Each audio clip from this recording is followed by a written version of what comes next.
대해서 취소 판결을 내렸습니다. 예.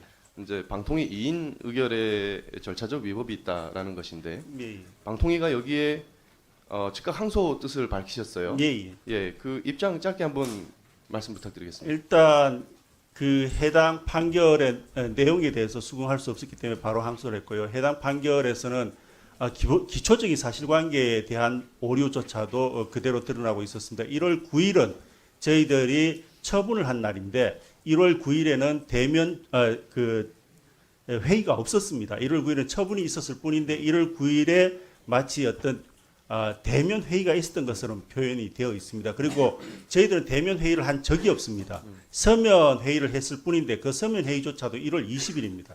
그래서 어떻게 보면은 쟁점이 되는 사실관계 아니고 아주 기초적인 사실관계조차도 정확히 분석이 되지 않은 형태로 판결이 이루어지고 있었습니다.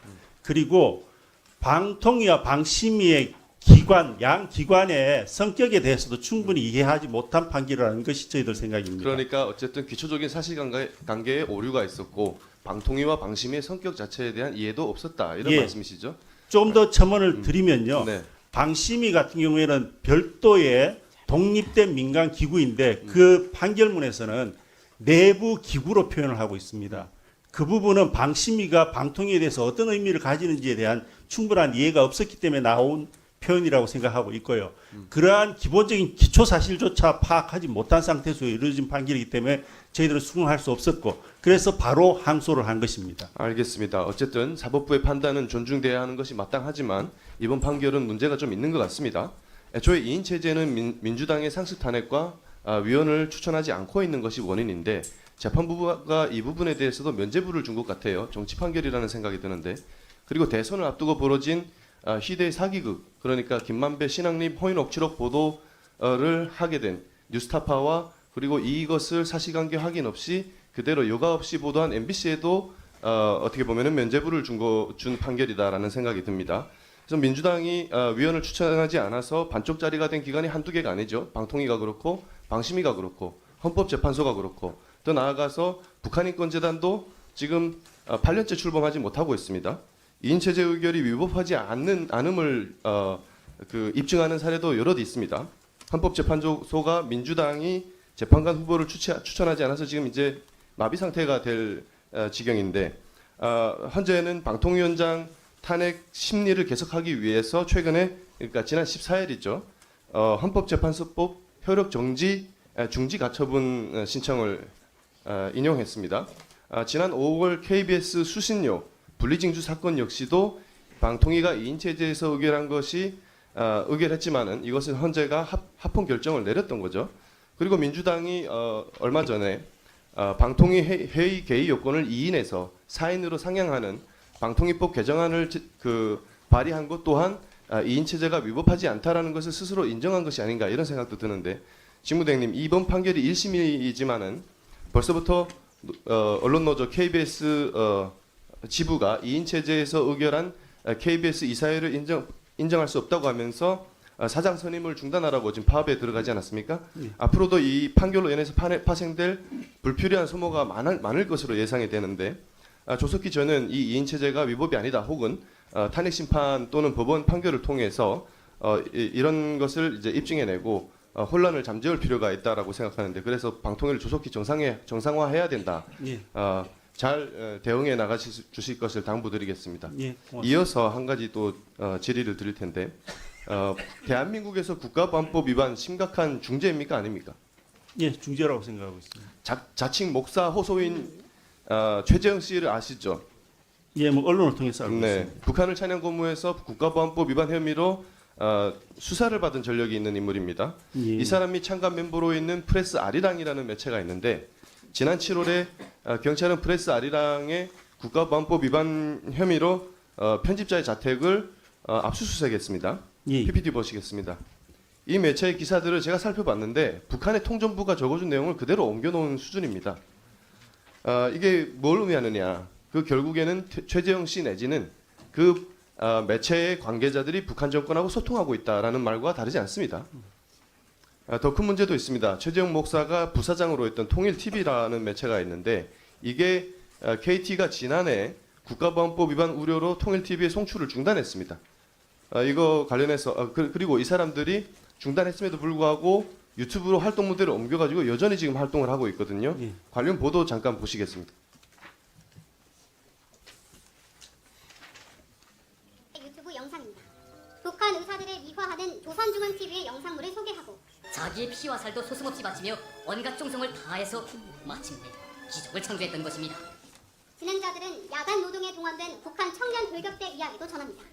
청년 동맹에서는 이 야간 지원 활동을 청년들의 의무이자 당과 수령에 대한 충실성의 표현이다 이렇게 이해하고 있습니다. 이게 야간 지원 활동에 동원이 됐는데 이걸 당과 수령에 대한 충실성의 표현이라고 합니다. 새빨간 거짓말이고 이거 그냥 강제징용이에요. 반국가 단체나 그 구성원을 찬양 고무 선전하는 경우에 명백한 국가보안법 제7조 위반 사항입니다. 그런데도 이렇게 유튜브에서 이렇게 버젓이 활동하고 있는데 이거 가만히 두고 보실 겁니까?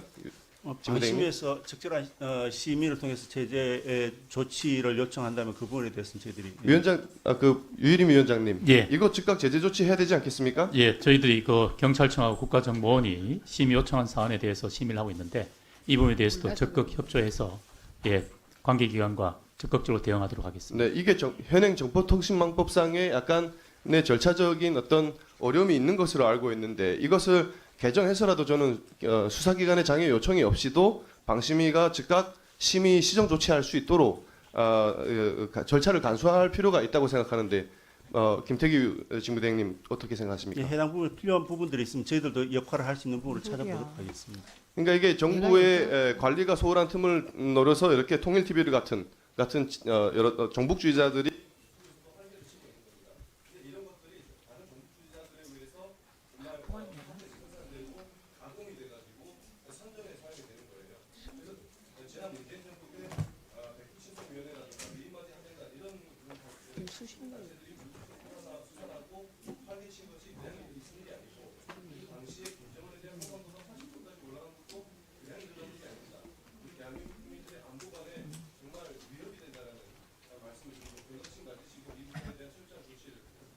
예, 알겠습니다. 예, 알겠습니다. 김태규 증인 예. 이 지금 질문한 사안 뒷부분 통일TV 관련한 게 예. 방통위 소관입니까? 방심위 소관입니까? 방심위에서 일단 심의 부분은 방심위에서 하는 근데 것 왜 같습니다. 답하세요? 독립적인 기관에서 류희림 증인이 얘기할 걸 왜 답하세요? 그러니까 아니 제가 제도적인 측면에서 저희들이 살펴볼 수 있지 않을까 아이, 생각하고 그 있습니다. 제도적인 측면도 해당 사건의 심의 본인의 부분에 직무범위를 대해서는 넘어섰습니다. 그러면 기준을 일관되게 하세요. 기준 일관되게 하고 있습니다. 아니요, 일관되지 저는 그렇게 않아요. 생각하고 있습니다. 일관된다고 말한다고 일관된 거 아닙니다. 그 다음에 류일임 증인 예, 이 건 빨리 처리해 드리세요. 예, 알겠습니다. 예. 그리고 지금 박충건 의원님 질의 과정에서 KBS 수신료 관련 결정이 2인 구조에서 됐다고 말씀하셨죠? 그거 3인 구조에서 했습니다. 그때 김현 의원 계셨죠? 네, 이거 사실관계 바로 잡습니다. 3인 구조에서 결정했다고요. 2인 구조가 아니었다고 그때. 그 얘기 말씀드립니다. 이거 팩트 체크 해드리는 겁니다. 예. 예, 그건 그냥 정정해 드리고요. 그 다음에 또 하나 정정해 드립니다. 거듭 말씀드립니다만 방통위 5인 구조의 완성은 국회가 추천한다고 되는 게 아닙니다. 대통령이 임명해야만 됩니다. 그런데 윤석열 대통령은 선택적으로 임명을 하셨습니다. 최민희라는 사람은 아무 이유 없이 7개월 7일 동안 임명을 안 했습니다. 그래서 방통위가 깨지기 시작한 것이고요. 방심위도 마찬가지입니다. 황열현, 최선영 방심위원을 임명하지 않았습니다.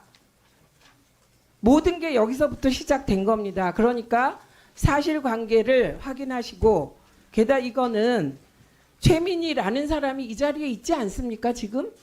그런데 자꾸 그렇게 말씀하시면 안 되죠. 법제처는 아직도 최민희라는 사람에 대한 적격, 부적격 여부를 판단하지 않았다는 점을 팩트체크 해드립니다.